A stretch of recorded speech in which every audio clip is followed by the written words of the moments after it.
Dear students, आज दरोगा mains के लिए जो हम लोग टॉपिक्स करते हैं 10-10 टॉपिक्स प्लस 2 और टॉपिक्स एसपीडी से, सामान्य अध्ययन और साइंस से, इतने टॉपिक्स अगर आप मैनेज कर रहे हैं तो आप घबराएं नहीं, बड़ा काम आप कर रहे हैं।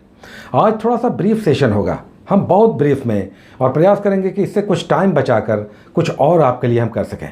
चूँकि टाइम नहीं मिल पा रहा है कि हम आपके लिए और कुछ कर सकें। बहुत कुछ हम कर सकते हैं आप लोगों के लिए, लेकिन टाइम नहीं मिल पा रहा है, बिल्कुल नहीं मिल पा रहा है। तो आज थोड़ा सा हम टाइम एक्सट्रैक्ट कर रहे हैं आज के इस एपिसोड से और देखते हैं इसके बदले कल आपको क्या कुछ एक्स्ट्रा मिल पाता है। आज छोटा सेशन होगा, लास्ट में सारे टॉपिक्स को हम एक जगह कर देंगे। ये सारा टॉपिक्स जो हम आपको दे रहे हैं लास्ट में एक जगह सारे टॉपिक्स कर देंगे, लेकिन छोटा सा ब्रीफ इंट्रोडक्शन बहुत सारे वैसे छात्रों के लिए जो टॉपिक्स के बारे में नहीं जानते, कहाँ मिलेगा, कैसे पढ़ेंगे, क्या कुछ है।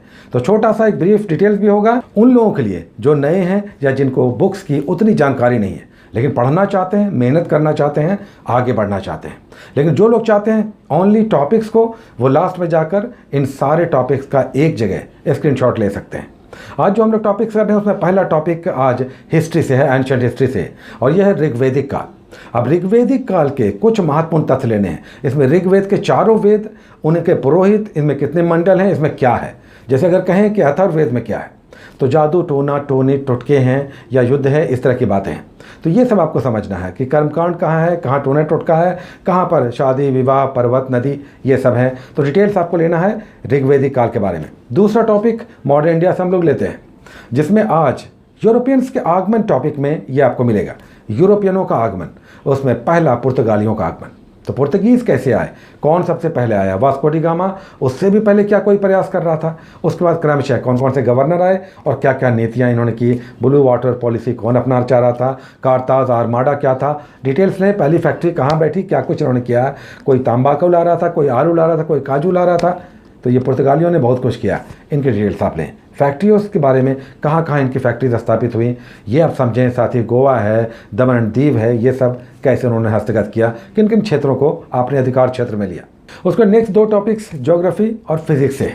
ज्योग्राफी में आज हमने लिया कृषि क्रांति, अलग अलग क्रांति, जैसे PC culture, horticulture, floriculture, olericulture, ये कल्चर में क्या है, और लॉजी में कोलोलॉजी, जिरेंटोलॉजी, हाइपोलॉजी, माइकोलॉजी, फाइकोलॉजी, ये लॉजी में क्या है। और ये आपको ज्योग्राफी में तो मिल ही जाएगा, इकोनॉमी में भी कृषि चैप्टर में मिल जाएगा, इकोनॉमी में भी कृषि चैप्टर में मिल जाएगा, और ज्योग्राफी में भी एग्रीकल्चर, भारतीय कृषि में मिल जाएगा।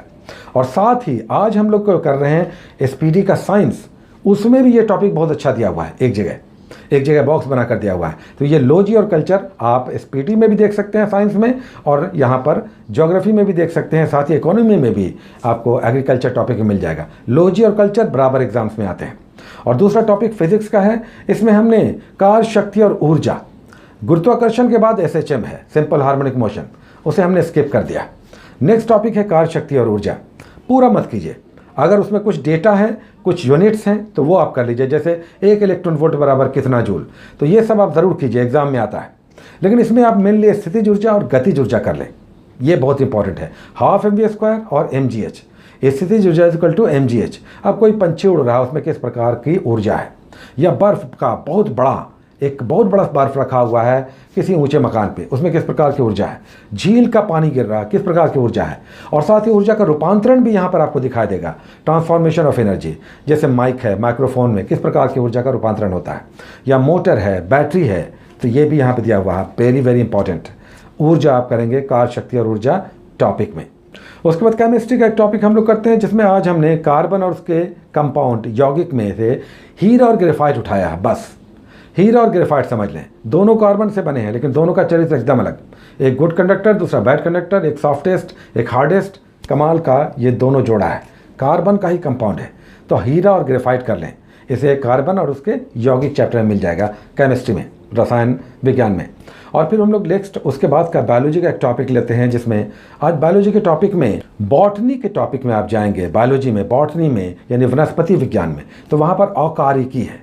आकारिकी में यानी फूल है, जड़ है, तने हैं, पत्तियां हैं, उसमें आपको फूल पढ़ना, केवल फूल आप पढ़ें।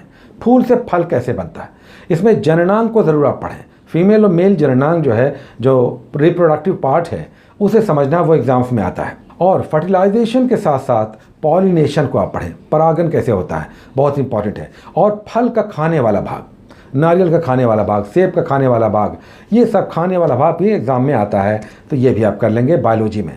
उसके बाद इंडियन पॉलिटी में आज CAG है, कॉम्प्ट्रोलर एंड ऑडिटर जनरल, महालेखा नियंत्रक और महालेखा परीक्षक। ये आप समझें आर्टिकल 148 और इनके कार्य क्या है, ये कैसे अपॉइंट होते हैं, रिज़ाइन कैसे करते हैं, इनके कार्य क्या हैं, ये किसे सबमिट करते हैं CAG अपनी रिपोर्ट। तो CAG आप करेंगे। ये लास्ट में निर्वाचन आयोग आपातकाल जहाँ पर है, लास्ट में इंडियन पॉलिटी के आपके बुक में ये CAG दिख जाएगा।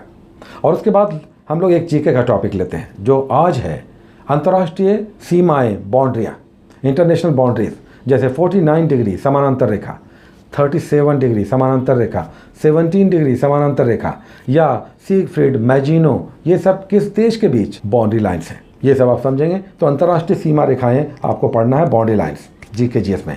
उसके बाद हम लोग एक मंथ करते हैं, एक महीना करते हैं, और उसमें आने वाले सारे दिवस को करते हैं, राष्ट्रीय और अंतर्राष्ट्रीय दिवस। आज अप्रैल मंथ है, तो 24 घंटे के अंदर आप कॉपी में नोट कर लें और धीरे धीरे उसे रिवाइज करें, याद करने की कोशिश करें। अप्रैल मंथ में 22 अप्रैल तो याद होगा, पृथ्वी दिवस कब मनाया जाता है, तो ये सब डिटेल्स आप करें। महत्वपूर्ण दिवस अप्रैल मंथ में। और एक राज्य हम लोग करते हैं, अभी नॉर्थ ईस्ट में हम लोग घूम रहे हैं, तो आज है मिज़ोरम। अब मिज़ोरम के राजधानी से लेकर उसका राजकीय पशु, उसका राजकीय वृक्ष, उसका राजकीय प्रतीक, उसके वहाँ कौन कौन से शिखर हैं, नदी है या घाटियाँ हैं, या कौन सा लोक नृत्य है, कौन सा भोजन है, डिटेल्स आप करेंगे मिज़ोरम के बारे में। तो GK GS SPD में 2 पेजेस हम लोग करते हैं, 51 और 50, 50 और 51, 2 पेजेस हम लोग करेंगे। लेकिन ये 2 पेजेस खजाना है, बहुत इंपॉर्टेंट है। इसमें देखिए नारे हैं, तुम मुझे खून दो मैं तुम्हें आज़ादी दूंगा, दिल्ली चलो, तो ये सब नारे किसने लगाए। उसके बाद अंतर्राष्ट्रीय बॉर्डर, सीमाएँ यहाँ पर भी दिया हुआ है, इंटरनेशनल बॉर्डर्स। और फिर नेक्स्ट पेज पे आप जाएंगे 51 नंबर पेज पे, तो यहाँ पर राज्य और उनके संस्थापक हैं, यानी यादवों के राज्य, चोल, पाल, चालुक्य, राष्ट्रकूट, ये सब किनके, इनके संस्थापक कौन थे और ये राज्य कहाँ स्थापित हुए, किसने स्थापित किया। तो संस्थापक और राज्य यहाँ पर आप करेंगे 50 नंबर पेज पे। और फिर इसी पेज पर 50 नंबर पर ही अगेन बहुत इंपॉर्टेंट, बौद्ध और जैन संगीतियाँ हैं। 4 बौद्ध संगीति तो आपने किया होगा, 2 जैन संगीति भी करना है। 2 जैन संगीति कहाँ कहाँ और किसके नेतृत्व में भी, तो बौद्ध और जैन संगीतियाँ भी यहाँ पे दिया हुआ GK GS वाले पेज नंबर 50 पे और 51 पे। SPD के समान अध्ययन से आज इतना ही। साथ ही साइंस में आज 2 पेजेस हम लोग करेंगे, 46 और 47, जो RRB के 1 लाइनर्स हैं। और उसके बाद अंदर में आप जाएंगे तो पेज नंबर 115 पे केवल यूनिट्स हैं। इसमें वीमा, यूनिट्स एंड डायमेंशन है, वीमा नहीं करना, केवल इकाइयाँ कर लें। ये यूनिट्स एग्जाम में आते हैं, इंपॉर्टेंट यूनिट्स है। यहाँ पर इकाइयाँ हैं, जैसे कि फ्रीक्वेंसी की यूनिट क्या है, तरंग दैर्घ्य की यूनिट क्या है, या दूरी की यूनिट्स क्या है, पार्सेक किसकी इकाई है, ये सब यहाँ पर इकाइयाँ यूनिट्स दिया हुआ है। तो ये भी अच्छा सेक्शन है, इसे एक बार रिवाइज कर लें, केवल उतारने की ज़रूरत नहीं है, चूँकि टाइम बहुत लग जाएगा, उतारने की ज़रूरत नहीं है, चूँकि टाइम बहुत लग जाएगा। तो ये थे आज के SPD, साइंस और GK GS से बड़े ही महत्वपूर्ण टॉपिक्स। अब आइए देख लेते हैं सारा डिटेल्स एक ही जगह, जितने भी टॉपिक्स हैं उसको हमने एक ही जगह कर दिया है। साथ ही ये आपको 24 घंटे के अंदर कंप्लीट करना है। Take care.